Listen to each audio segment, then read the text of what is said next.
Les premières dames d'Afrique et du Japon se sont engagées à mener la lutte contre le VIH et le cancer afin d'améliorer la santé des femmes et des enfants ainsi que de sauver des vies.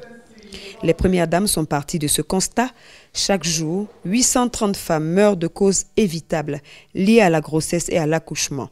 Et plus de la moitié de ces décès surviennent en Afrique subsaharienne. Par ailleurs, près de 6 millions d'enfants de moins de 5 ans sont décédés en 2015.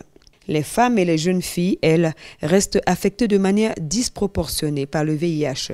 Cette maladie reste la première cause de décès des femmes âgées de 15 à 44 ans à l'échelle mondiale. Les pays africains enregistrent également un nombre élevé de cancers du sein et du col de l'utérus chez les femmes. Les premières dames lancent donc cet appel. Nous, premières dames d'Afrique et du Japon, nous engageons à promouvoir l'accélération de la réduction du nombre de décès maternels évitables. Aucune femme ne devrait mourir en donnant la vie.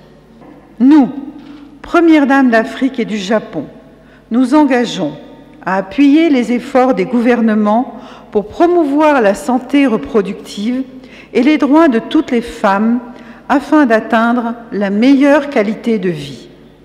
Nous nous engageons à promouvoir l'accès aux soins et aux traitements contre le VIH pour les femmes enceintes et les enfants du continent afin d'éliminer les nouvelles infections au VIH chez les enfants et garder les mères en vie.